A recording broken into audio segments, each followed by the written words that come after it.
This is our 2001 V6 2.5 Petrol Manual X Type, 4-wheel drive, and it's just come back from its MOT, which has failed. And it has failed because it has a broken front spring. A few years ago, one of the rear springs broke because I went down a pothole, and I think this is what's happened to this one. We have so many bad roads here in Essex in the UK that you're continually smashing up and down them, and this year's been really bad. We had some snow in the winter, and as a result of that there are potholes everywhere, and they still haven't been repaired even though it's now August. Rather than try and just change the spring, which is a really horrible job, I've just bought 2 complete new struts. These have come from a Jaguar scrapyard in Kent. They are in amazingly good condition, and they've also kindly marked them up. For some reason, one was £40 and one was £60, but 2 assemblies for £100, that's got to be a good deal. I went to put the jack on the chassis rail, and I thought, God, this is really low. Of course it's really low, the spring is broken. If you lift the car up just a little bit on the jack and then drop it back down, it gives you enough clearance to get your wooden block in, so you're not damaging the chassis rail as you go up. Try to use the genuine Jaguar wrench that came with the car, otherwise these soft covers can quite easily get deformed. Don't use an impact wrench straight on these. I learnt from bitter experience to put the bonnet up before you take the wheel off, and also put the handbrake on and chock the rear wheels.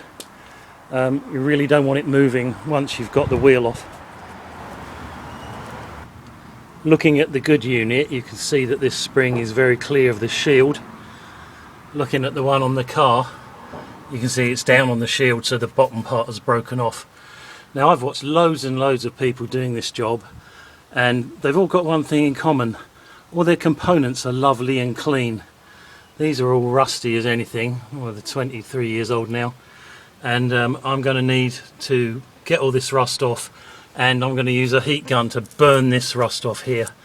One thing I did see was people taking this off and taking this off. I don't see any need for that, and I did watch a guy do a Mondeo video and he didn't even look at that. He just concentrated on the leg, so that's what I should be doing. First thing is to wire brush this as clean as I can get it. I've got a variety of wire brushes, a big ass steel one, more narrow steel one, and then a fine brass one, just to get on the finer details. It's a good idea to put some newspaper or something underneath so you can pull all the rust away afterwards. Oh yeah, and you want eye protection for doing this, because this is all going to flick out. You can hear it. I'll get some goggles.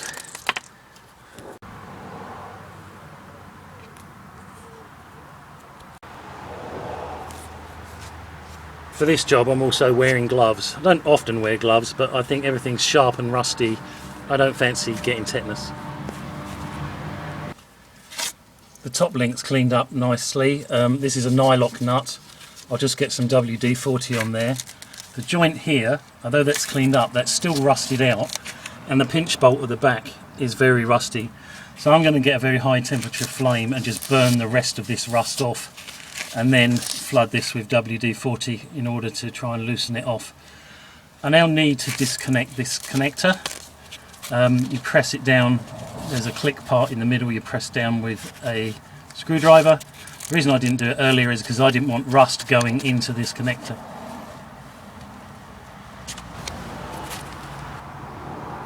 When you watch Autodoc or something like that, it's always really easy to do, but this was not really easy to get off. That tag there, press that really hard down with the blade of a screwdriver and then pull it off. But it has to be pressed really hard. That didn't want to come off. I've put a bit of duct tape over it just to make sure nothing gets in there. Right, now I'm going to have a go with the heat gun and burn this all off. I bought this little heat gun in B&Q for 35 quid. Very nice small flame, extremely hot, apparently 1350 degrees. So I'm just going to go around and get all this heated up and burn out the rust that might be holding it together. I've given that a good going over with the heat gun. I've also gone onto the head of that nut and I can't get onto the tail of it. It's a captive nut, so I now need to take off the drop link. I need an Allen key and a ring spanner and a little bit of WD-40 in there to help it out. The thread, fortunately, is extremely clean. I was bought this set of Allen wrenches for Christmas. It was about 15 quid, but also with it you've got a set of torque wrenches and a set of imperial wrenches. So an amazing deal for 15 quid. And to do the job you need the 5mm wrench. These ones are really long, which is ever so helpful, and a 17mm ring spanner, and that should come off really easily. I couldn't undo it with the spanner, I wasn't strong enough. But I've got myself a new toy. This is an impact wrench that I bought from Lidl for £70, and it comes in a case with all the sockets, and it is amazingly good, and let's just rawed that off in seconds. I shall be using this quite a lot in this job. I've never had one before, it's really exciting. The bracket just dropped off, but because now this assembly is dropped, this is at a funny angle and it doesn't want to undo, so you need to push down the bottom in order to square it up to pop it out. I just popped a spanner in there and pushed it down because it was right next to me, and as a result that's fallen out. That's good. I'll give that a bit more clean before it goes back on. I put in some WD-40 and also applied the flame, and WD-40 burns like petrol, so it penetrates down and burns the rust off, and hopefully will break the bond on this, because I think this is going to be really difficult to loosen off. So the next thing I'm going to do is take out the brake pipe, which is on here, and just pull that to one side. Now often in these repair videos they actually take the brake caliper off, so I may end up doing that. No movement. Still the rust coming out of it.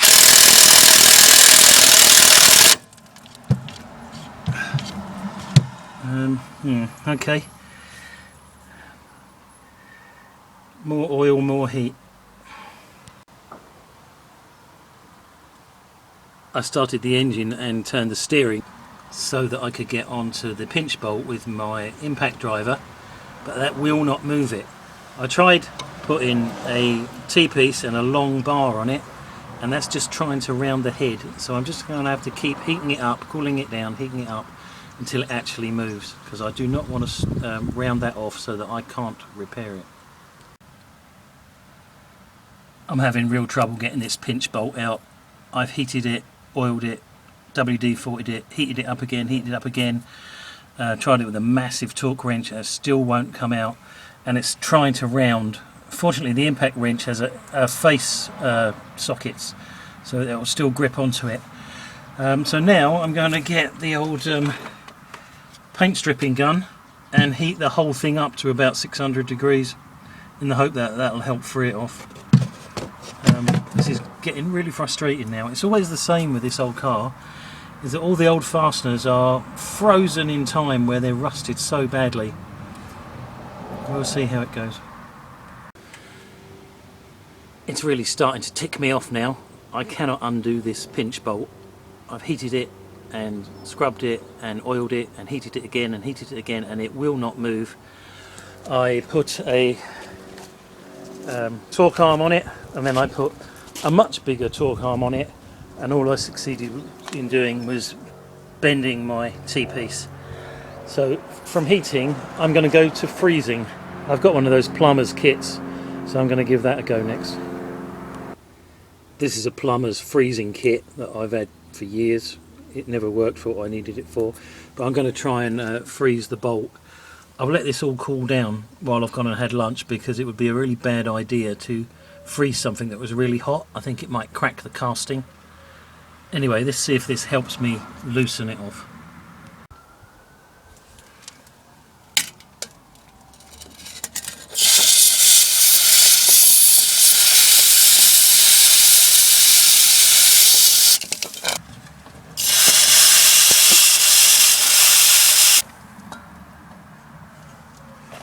Well, that's a good effect. Let's see if anything happens.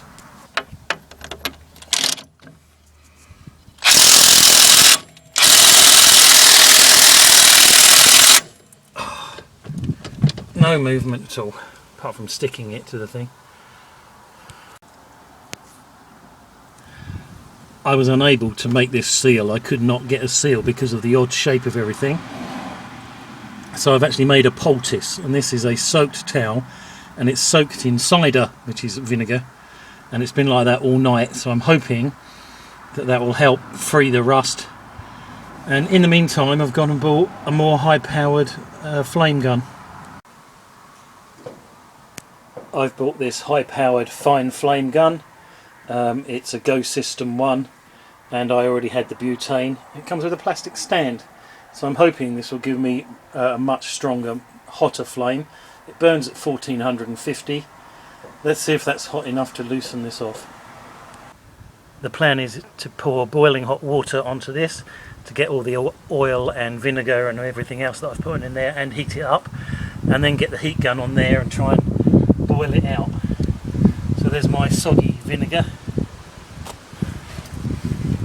Pour this on here.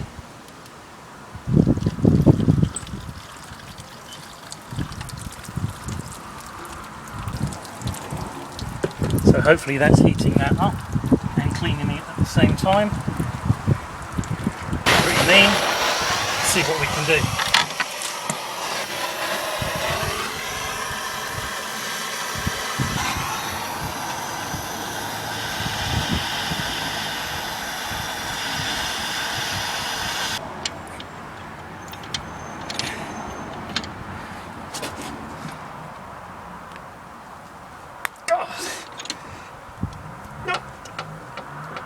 There's absolutely no movement in that. Oh.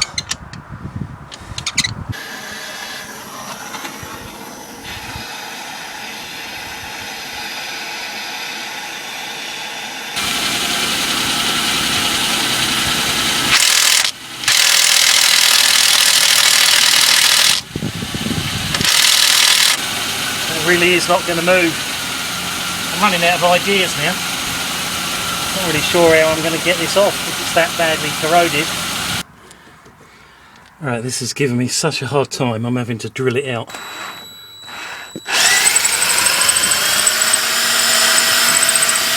go and get nicely clean. I started off with a 5mm, I've gone up to a 6mm, and part of my problem is this rod end is in the way, so I need to keep increasing the size of the drill to make them long enough in order to get there, but it is biting and it is getting in there now. The hole is now the size of the bolt, but it's still gripping on, it won't let go. So I'm going to get the flame gun on there and try and soften it up as much as I can before I try to wrench it off. I've now drilled it out so far that the threaded part is no longer there. All that's left is this head and the shank of the pin. And this will not move, it is absolutely frozen. So I'm going to try and heat that up again. I've been trying to strike it out, it won't come out. I'll heat that up again and see if I can get that off. It's unbelievable how much this is rusted up. There is no movement in this pin whatsoever. I use the little cutting wheels on my Dremel. They grind away quite quickly. That's the first one. Second one broke, and I went all around the edge of the nut, and then I've dropped in some 3-in-1 oil and get the old power thing and finally got it undone. Excellent. So hopefully that moved around pretty fast. That should now come out. Oh, it's still stiff. I'll have to drive it out from the other side.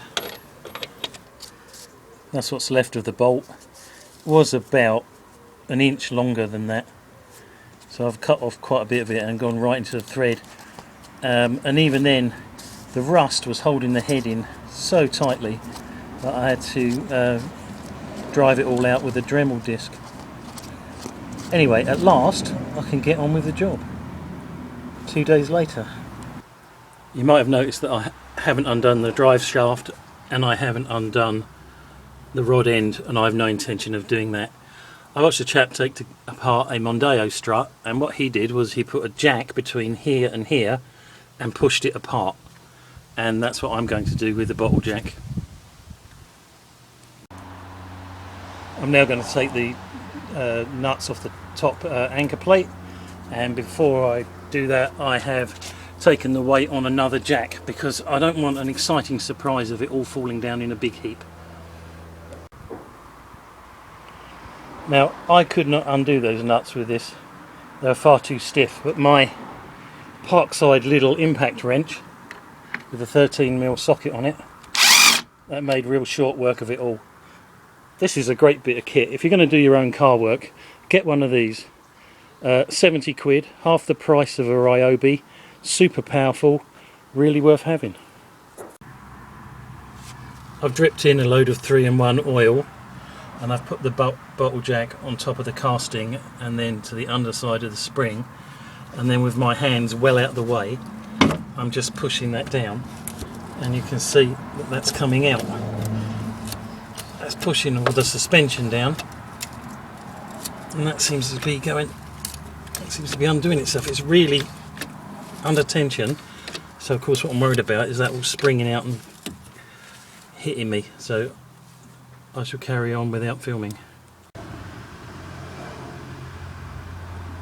Now that's got down almost to the bottom of the strut, but what I'm worried about is that will just ping out, so I'm going to put the spring compressors on and reduce the length of the spring, so reducing the length of the strut. This is my spring compressor. It's very old, it's probably 40 years old, but it is actually far too long for this job, and once it's attached to the spring it goes far too far up in there, so I'm going to have to saw these down to an appropriate length. Using the spring compressors and the bottle jack I was able to force it out, and it came out in rather an exciting manner, and I didn't film it, so now I've got to put the strut back, and I've started putting the spring compressors on the new strut. That's one. Where's the other one? Two. Oh, there we go. Oh. And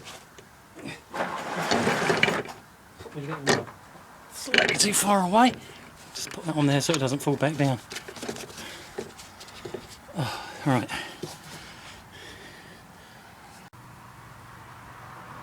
I've modified my spring compressors so I can actually compress the spring and get it in as far as I can, and I've now got it to the point where this is resting on top of this carriage, but it's very much under tension. I'm hoping that I can put a pry bar under there and lift it into the socket.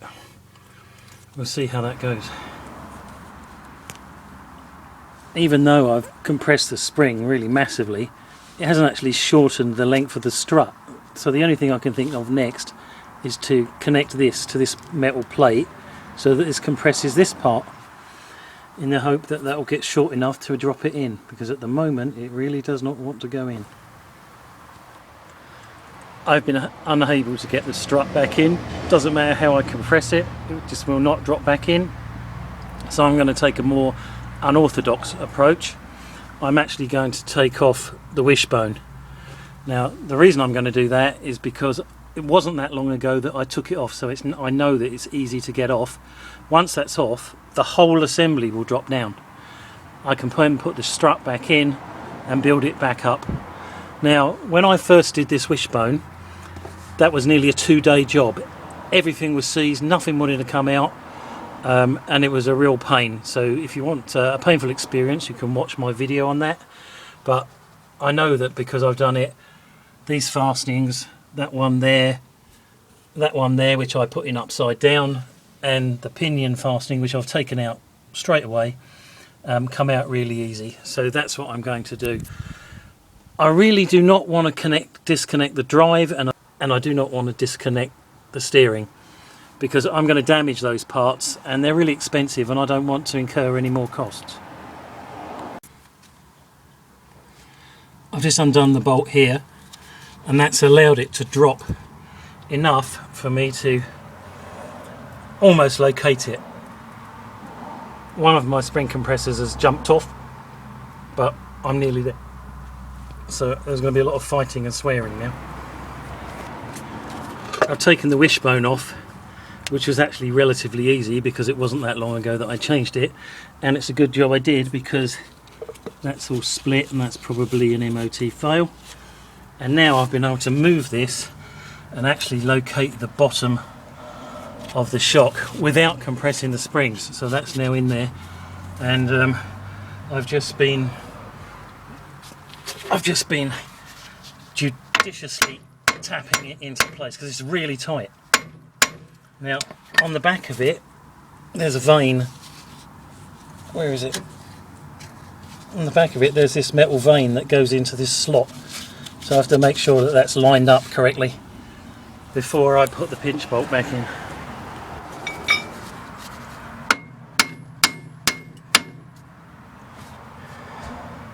Because this is a second-hand unit, it's got a mark on it where it was fitted before, so now I know that it's correctly located. Thank God for that. Right, I'm going to stick a new pinch bolt in there and then start putting it back together. I'm now at that happy moment where I've actually got the shock on and I've got the wishbone back on, and I now need to connect everything back up. So this arm needs to go back in. In order to get that in position, you need to jack up the suspension to line it up. This electric cable's got to find its way back in. It's got two clips. There's a bracket that goes on here that takes one of the grommets. Obviously the brake disc has got to go back on. The caliper's got to go back on. And then the caliper half has got to go back on. And before that goes back on, I'm just going to wire brush that all clean. And then that is the end of that job. And I've actually discovered a way of putting on a strut without using the spring compressors, so I'm feeling a bit pleased with myself.